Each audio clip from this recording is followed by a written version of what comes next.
సగ్గుబియ్యం 1 కప్పు, ఉప్మా రవ్వ 1 కప్పు వేసుకొని మెత్తగా పొడిలాగా గ్రైండ్ చేసుకోవాలి. అది మిక్స్ చేసుకొని మెత్తగా వీడియోలో చూపించినట్టు మెత్తగా పౌడర్ అయిన తర్వాత ఈ 2 కప్పుల మిశ్రమానికి తగినట్లు 2.5 కప్పు వాటర్ కలుపుకొని చూడండి. 1 2 2.5 లేదా 3 కప్పుల వాటర్ పడుతుందండి. ఇక్కడ 2 కప్పుల ఈ మిశ్రమానికి అంటే అదే 1 కప్పు సగ్గు బియ్యము, 1 కప్పు రవ్వ మిశ్రమానికి సరిపోవాల్సిన వాటర్ క్వాంటిటీ ఎంత అంటే 9 కప్స్ వాటర్ పడుతుందండి. అంటే ఒక్కొక్క కప్పుకి 4.5 లేదా 5 కప్పుల నీళ్ళు మొత్తం పడుతుంది. ముందుగా గ్రైండ్ చేసుకోవడానికి అందులో 4.5 కప్పులో కావాల్సినంత అంటే ఒక్కొక్క కప్పుకి కదా, దీంట్లో కలుపుకోవడానికి టోటల్గా 2.5 లేదా 3 కప్పుల వాటర్ పట్టిందండి. ఇది ఒకసారి బాగా మెత్తగా గ్రైండ్ చేసేసుకొని పేస్ట్ లాగా చేసేసుకుందాం. చూడండి, మెత్తగా ఇది సగ్గుబియ్యం కాబట్టి మెత్తగా రాకపోవచ్చు, కానీ వీలైనంత వరకు మెత్తగా గ్రైండ్ చేసుకోవడానికే చూసుకోవాలి. సరే, ఈ మిశ్రమాన్ని గ్రైండ్ చేసి కలిపేసి పక్కన పెట్టేసుకొని ఇప్పుడు మొత్తం 9 కప్పుల నీళ్ళల్లో 2.5 కప్పు ఆల్రెడీ ఆ పౌడర్ని కలుపుకోవడానికి గ్రైండ్ చేసుకోవడానికి వాడుకున్నాం కాబట్టి ఇంకా మిగిలిన 6.5 కప్పు నీళ్ళు ఎసురు కోసం అంటే అది ఉడికించుకోవడం కోసం వేసేసుకోవాలి. చూడండి,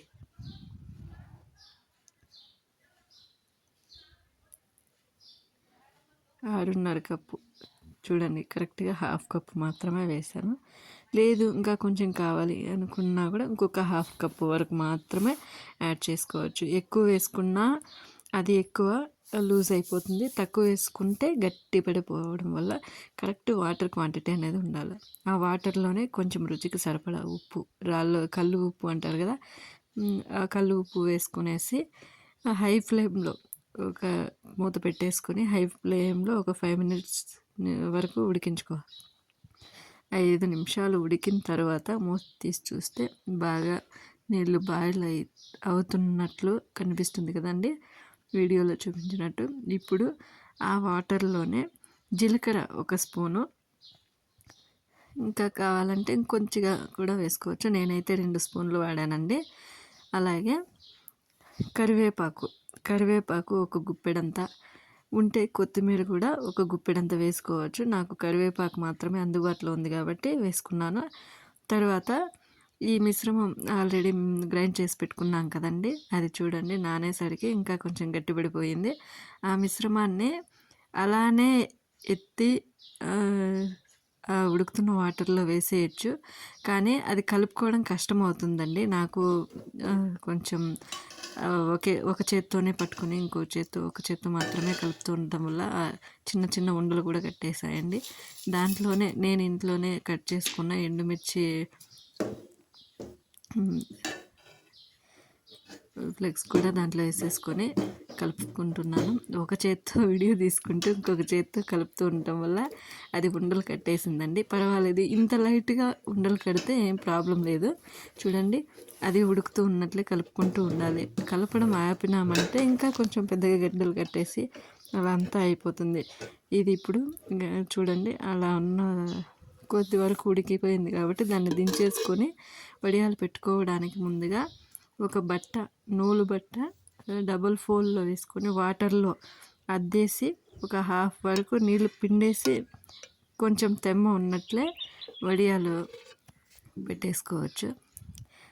పెద్ద గరిటె అంటే నేను కలుపుకోవడానికి తీసుకున్న గంటతోనే కొద్దిసేపు వేద్దాము అని కొద్ది వరకు ఒక 4-5 వేసాను, కానీ అంత పెద్ద వద్దులే అనేసి మళ్ళీ చూడండి అంత పెద్దవి అలా కూడా వేసుకోవచ్చు.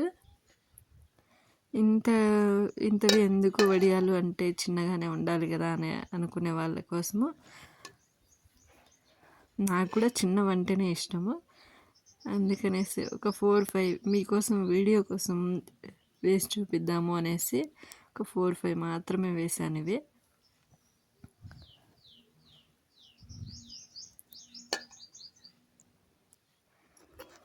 కానీ ఇంకా చిన్న వడియాలు పెట్టుకుంటేనే బాగుంటుంది కదండి. చిన్నపిల్లలకి కానీ మనకు పేల్చుకోవడానికి కానీ టేస్ట్ చూడడానికి కానీ అన్నిటికీ చిన్నవైతే నాకు నచ్చుతుంది. అందుకనేసి చిన్న కప్లో తీసేసుకొని స్పూన్ తీసుకొని దాంతోనే చిన్న చిన్న వడియాలు షేప్ ఫుల్గా కావాలని ఏం లేదండి. చిన్న చిన్నగా పెట్టేసుకుంటే అవి ఎండిపోవడానికి కానీ డీప్ ఫ్రై చేసుకోవడానికి కానీ అన్నిటికీ కూడా చాలా బాగుంటుంది. చూడండి ఇట్లా ఒక్కొక్క స్పూన్తో ఒక్కోసారి ఎత్తుకోవడము వేసేయడం, దాంట్లో కష్టం ఏమైనా ఉందా అండి. చూడండి ఇలా ఉన్న మిశ్రమాన్ని మొత్తం వడియాల్లాగా పెట్టేశాను. ఇది మార్నింగ్ చేశాను. ఈవినింగ్ వరకు ఎండబెట్టేసి పూర్తిగా ఈవినింగ్ వరకు నైట్ వరకు నేను దాన్ని అలానే వదిలేసాను.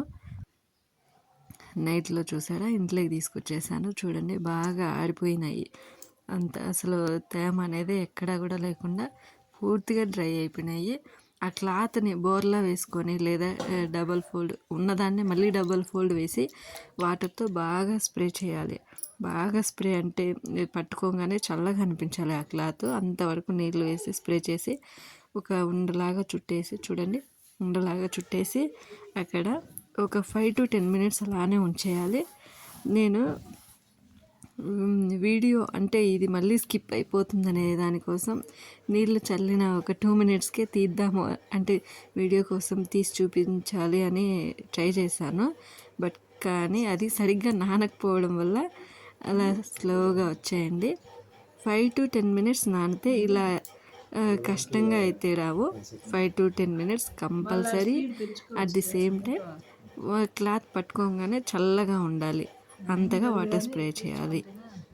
అలా చేసినప్పుడు మాత్రమే మనకు నీట్గా వడియాలు అనేటివి వస్తాయి.